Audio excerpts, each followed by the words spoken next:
여러분 안녕하세요. 저는 이지호라고 합니다. 만나서 반갑습니다. 네, 제가 그동안 여러 세미나들을 진행을 했었는데 밤늦게까지 이렇게 많은 분들이 계신 것을 오늘 처음 봤습니다. 영플로우가 인기이긴 한가 봐요. 예, 저희의 발표 주제는 중대형 덱을 쉽게 배포하는 것에 대한 이야기입니다.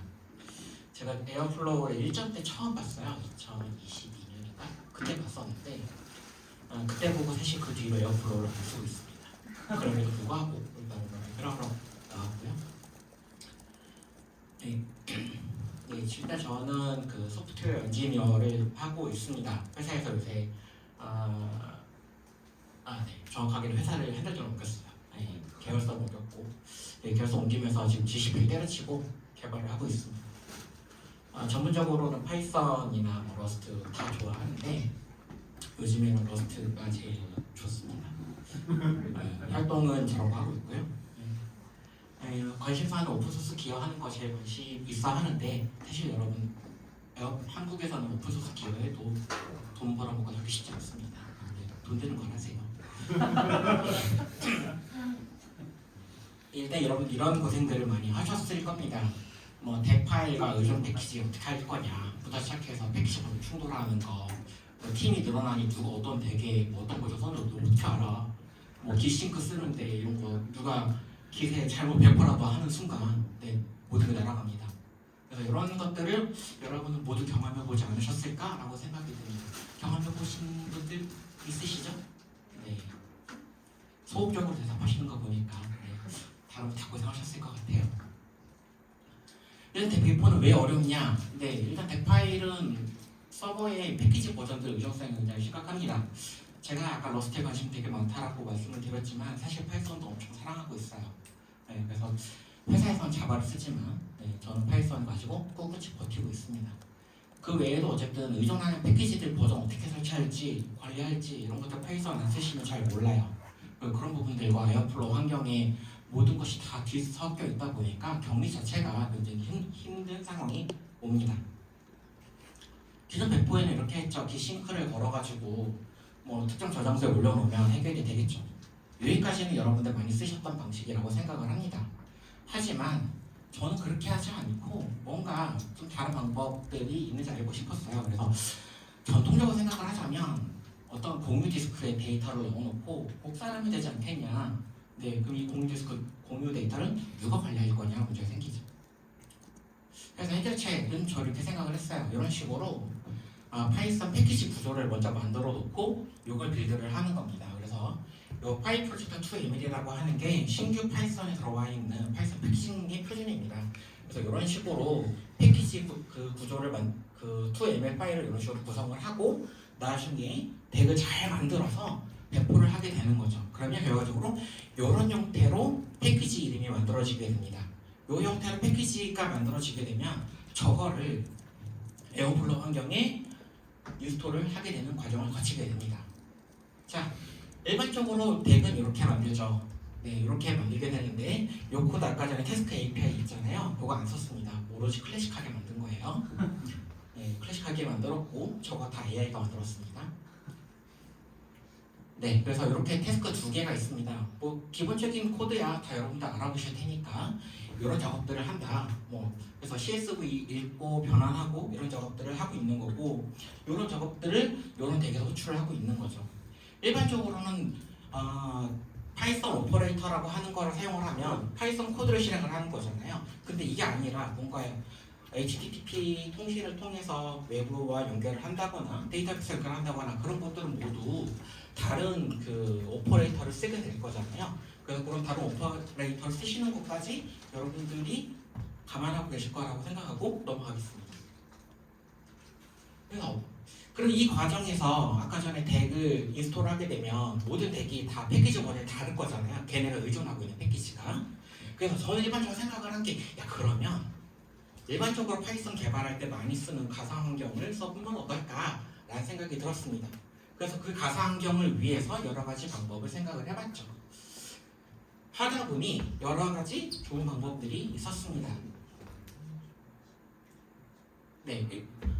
에어플로우 2버전부터 이런 형태의 오퍼레이터가 들어와 있습니다. 파이썬 버추얼 env 오퍼레이터가 들어와 있어요. 그래서 이 오퍼레이터를 사용을 하시면 태스크를 실행할 때마다 새롭게 가상환경을 만들어주게 됩니다. 이렇게 해서 만들게 되면 여러분들의 그 패키지 환경은 적어도 태스크 안에서 실행되는 것들은 정확하게 갈려서 그 환경 안에서만 실행된다는 장점이 생기게 되죠. 하지만 이 과정에서의 문제는 리콰이어먼트를 정확하게 해줘야 된다는 부분이 있고요. 이걸 쓰시게 되면은 또 다른 단점이 하나 생기게 됩니다. 뭐가 단점이 생기게 되냐? 여러분들 여기 리콰이어먼트에 쓰신 가져오려고 하는 패키지가 크기가 크면 어떻게 하실 거예요? 오퍼레이터 실행할 때 굉장히 오래 걸리겠죠? 네, 여러분들 아까 전에 에어플로우 아스트로 가지고 배포를 했잖아요. 그런 것처럼 시간이 엄청 오래 걸릴 수 있습니다. 그래서 그런 문제가 있다 보니 당연히 해결책도 있습니다. 해결책도 있고 또 다른 문제는 에어플로우 자체에 있는 패키지는 어떻게 갖다 쓸 거야? 그런 문제가 생기게 됩니다. 파이썬은 기본적으로 격리를 시작을 하면 원래 환경에 있던 것들을 가져서 사용할 수가 없어요. 그래서 그런 문제 때문에 해결할 수 있는 또 다른 방법 중 하나는 시스템 사이트 패키지에 펄스를 true로 주는 거예요. 그러면 시스템이 파이썬 환경도 같이 사용할 수 있어요. 하지만 저건 권장되는 방식은 아닙니다. 그럼 이 방법 말고 뭐가 있느냐? 그때그때 생성하는 방법과 만들어둔 VENV를 사용하는 방식이 있습니다. 그래서 이렇게 만들어진 VENV를 이미 가상환경이 만들어져 있으면 그걸 갖다 쓰라는 거예요. 그러면 당연히 실행 시간이 확 축소가 되겠죠. 그런데 저렇게 덱을 가지고 배포를 한다고 해도 이거 등록을 해줘야 되잖아요. 패키지로. 네, 그래서 그걸 위해서 덱의 덱 폴더에 init.py라고 하는 걸 만들어줍니다. 요걸 만들어주고 내가 인스톨한 거를 다 가져오는 거예요. 이렇게 가져오고 혹은 아니면 심볼릭 링크를 걸어준다거나 아니면 덱 폴더를 여러 개 만들어주는 여러 개를 다 이렇게 선언해주는 방법이 있습니다. 여러분들 이 세 개 다 마음에 드세요? 자, 첫 번째 한 개 마음에 든다 생각하시는 분 손 들어보세요. 2개, 3개, 아무도 마음에 안 드시는 거죠? 그래서 아주 좋은 방법이 있습니다. 엔트리 포인트 아까 처음 보셨잖아요. 그 기능을 사용해서 일괄적으로 불러와주는 기능을 여러분이 만들어 주시면 됩니다. 저거는 하나의 레이어를 얻는 과정이어가지고 그 에어플로우 쪽에서는 공유되지 않은 지식일 수 있습니다. 그래서 이런 식으로 여러분이 하시면 에어플로우가 알아서 덱을 인식을 합니다.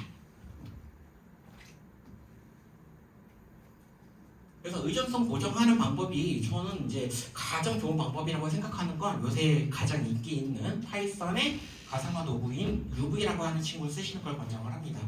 그래서 저 UV라는 친구를 사용하시면 굉장히 편하게 파이썬 의존성을 해결할 수가 있습니다. 저거 외에도 많은 파이썬 그 가상경을 도와주고 패키지를 잘 고정해주는 도구들이 있는데 여러분들 그런 거 다 필요 없어요. 저로 UV 하나만 쓰시면 됩니다. 근데 저는 UV를 처음에 검색을 했을 때 자외선이 나와가지고 깜짝 놀랐어요. 네. 어디 가서 이런 검색하다가 UV라고 썼는데 잠깐 UV 아니었지? 네, 파이썬 UV를 써야죠. 그런 것들을 많이 고민을 썼습니다. 알아두면 좋은 에어플로우 설정입니다.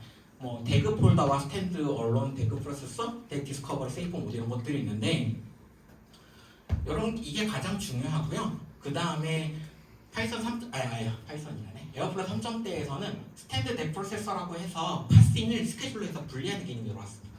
이게 기본적으로 켜져 있어요. 여러분들 신경 쓰지 않으셔도 되지만 기본적으로 알고는 계실 필요는 있다. 그 다음에 가장 중요한 건 그러면 에어플로우가 덱을 해석을 할 때, 파싱을 할 때 야 얘가 덱인지 아닌지 어떻게 알아볼 거야? 그래서 그걸 위해서 이런 식으로 덱 코더 안에 이렇게 주석 한 줄만 넣어주시면 됩니다.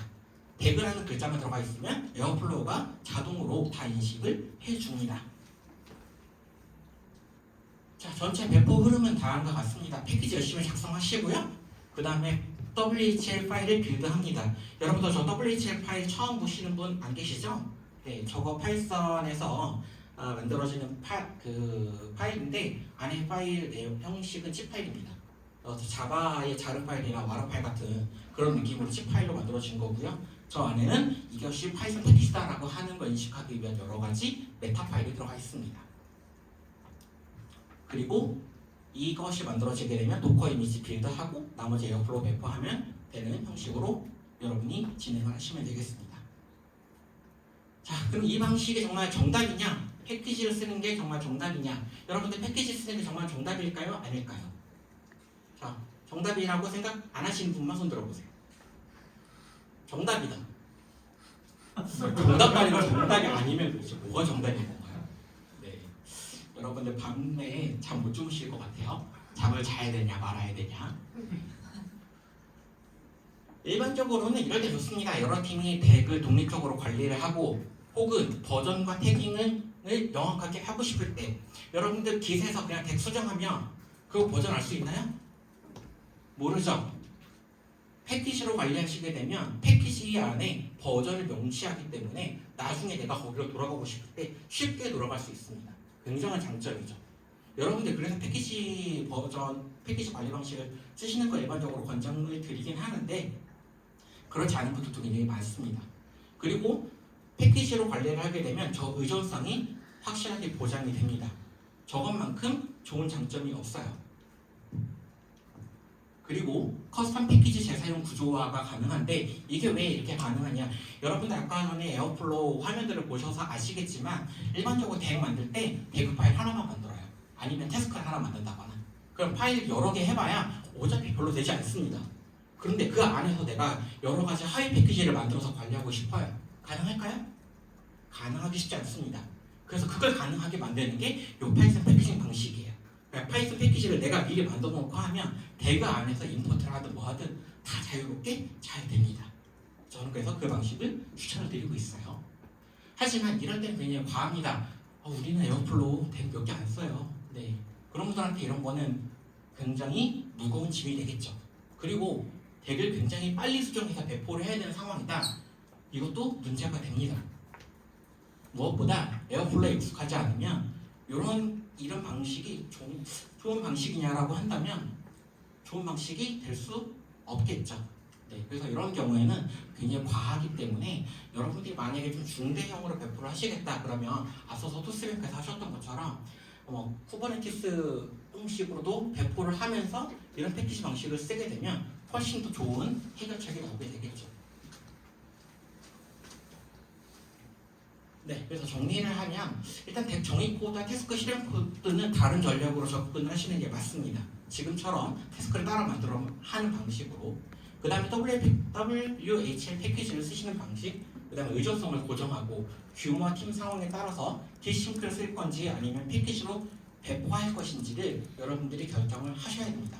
물론 여기 계신 분들께서 결정을 하실 수 있는 분도 있고 못 하시는 분들도 계시겠지만 네, 위에 일단 보고하고 안 되겠다 싶으면 그냥 윗선의 말을 따르는 거죠. 책임은 그분들이 질 거니까. 네, 그래서 저는 이런 방식을 설명을 드리긴 했지만 제가 이런 방식을 여러분들께 말씀을 드림으로써 좀 덜 힘들었으면 좋겠어요. 이런 것들 여러분들 배포하실 때 굉장히 힘든 지점이라고 생각을 합니다. 자, 마지막으로 여기 없는 내용인데